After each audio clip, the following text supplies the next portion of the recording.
This is the brand new Garmin D2 Air X15, one of two brand new smartwatches for pilots which Garmin have just launched. The D2 Air X15 is actually the third in the D2 Air range, behind the D2 Air, the original, and the D2 Air X10. And I'll be honest with you, I always felt that these watches were a little bit gimmicky. Don't get me wrong, these are excellent watches with a ton of features for aviators and travelers alike, but I've always felt that they were, well, I don't know, not particularly useful, maybe like a bit of a toy. However, Garmin have put a ton of new hardware and software updates into the new D2 Air X15, and I've been testing this the last couple of days because I was really interested to find out if this new version of the D2 Air range is actually finally a useful watch. Along with the D2 Air X15, Garmin also launched this. This is the D2 Mark II, their brand new flagship pilot smartwatch. But today we're just going to be focusing on the new D2 Air X15. So what do you get in the box? Inside you get the standard manual, the warranty, you've got the standard proprietary charging cable that comes with all Garmin smartwatches, and the watch. And that's it. Just, to be honest, like iPhones nowadays, it's all very minimal, just the device and a charging cable. You also get one silicone watch strap. Now the watch strap on the X15 is slightly different to the silicone watch strap that came on the X10. The silicone strap on the X10 you can see here is a slightly more textured look, whereas the silicone strap on the X15 is just this plain, smooth black silicone strap. One thing to note with these two watches is if you do have an older version of the D2 Air and you buy the X15, these watch straps are not interchangeable. The strap size has changed slightly from the X10 to the X15. This is the X10 and this is the X15, and you can see the X15 is just ever so slightly wider.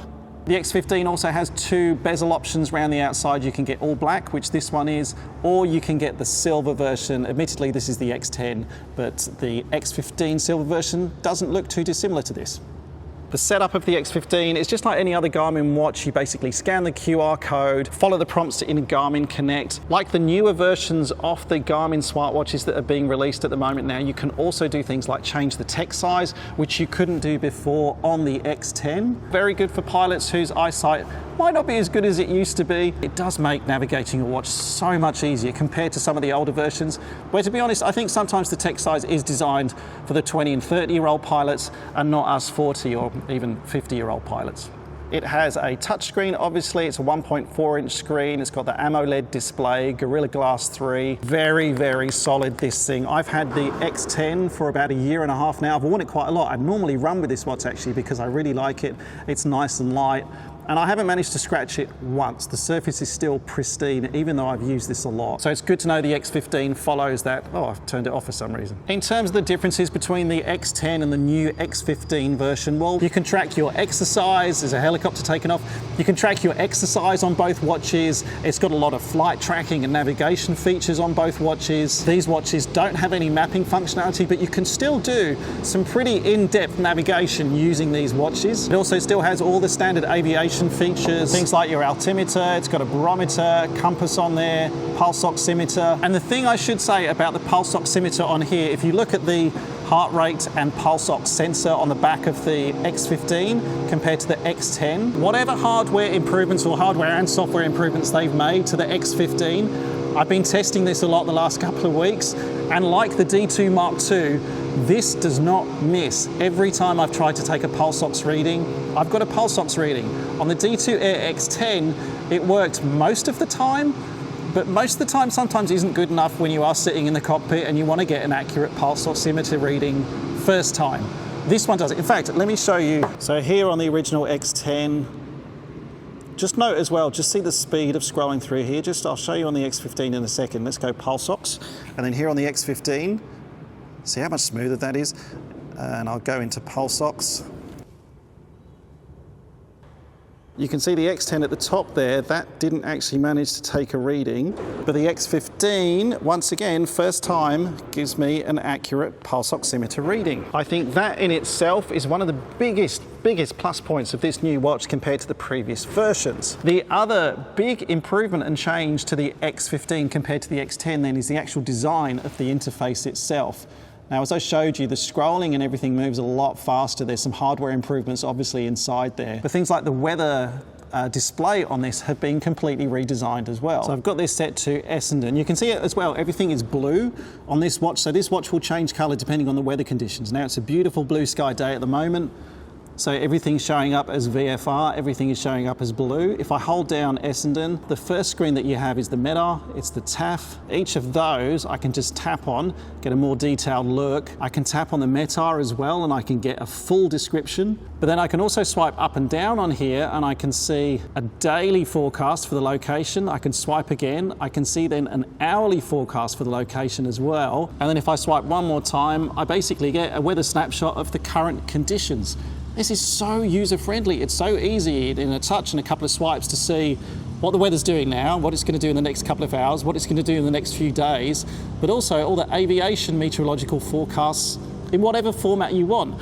Decoded into nice pretty icons with easy to read numbers, or the encoded version as well, which is what we're used to seeing as pilots. The watch obviously has all the tracking functions that you would expect, and you can see some of the ones that I've set up just to play with. You can also edit these, and as every Garmin smartwatch has, there are hundreds of different activities that you can have loaded on here. Running, swimming, cycling. I think it's got is motorsport in here? Yeah, motorsport's in here as well. So if you are going for it as like a snowmobile ride anytime soon, you can track that on this watch as well if you want to. That gives me a really good idea for a video actually. Now, I don't have plane sync from Garmin installed in Echo Yankee Zulu, but if your aircraft does, then you can get data from your aircraft directly sent to your watch as well. It looks like this, and you can see data such as your fuel quantity, battery charge, database update status, outside air temperature, and other stats about your aircraft before you even get to the airport. Another feature that I really love, and I know I'll be using this actually, genuinely will be using this when I use this watch going flying, is the inclusion of voice commands. Set timer to 30 minutes. Now, because these watches are getting pretty feature rich, sometimes it can be hard to navigate your way around and find the menu option that you're after. If you want to quickly do something with the watch now, you can just talk to it. So if you've got, for example, if air traffic control have asked you to report ops normal in 30 minutes, you can just click on voice commands. You can tell your watch to set a timer for 30 minutes, and then your watch will vibrate when the timer's up and it will remind you that you need to do that. Another feature on these watches is that it does give you a morning and evening report. If you want to have it, you can turn that off if you don't like it. I've found it fun the last couple of days. The watch will tell me what the weather's doing tomorrow, what my training plan looks like tomorrow for my running, any advice in terms of sleep if I'm not getting enough, or well, it's just not for my case, I actually probably get too much. I love to sleep, but the watch keeps track obviously of all of your health stats and what you're up to from an exercise and flying perspective. And if you are planning to fly the next day, just getting that evening report with a bit of a weather summary, I think is actually quite useful. As I said, the D2 Mark II has also been released at the same time as the Air X15, and one feature in the D2 Mark II that they've put in is a flashlight, which isn't just a good feature for aviators, but I use this all the time in everyday life as well. Now, you may be wondering then, well, if they've put that in there, like top of the range, flagship D2 Mark II, would they bother putting a flashlight into the new budget entry-level D2 Air X15? They did! You can change the intensity exactly as you can with the D2 Mark II. You can also set it to red as well. So if you want to use this at nighttime, you can. You may think that a flashlight in your watch is a bit of a gimmick and it's not useful, but you will only think that until the day that you have a watch which has got a flashlight built into it. And I think it's brilliant that Garmin have bothered to put that hardware into their entry-level pilot smartwatch.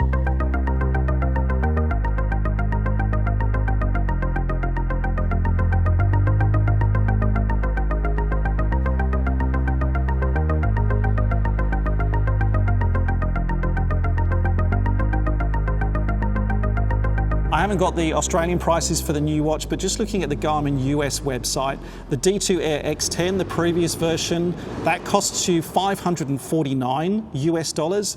The new D2 Air X15, that's actually got a price of $649 US.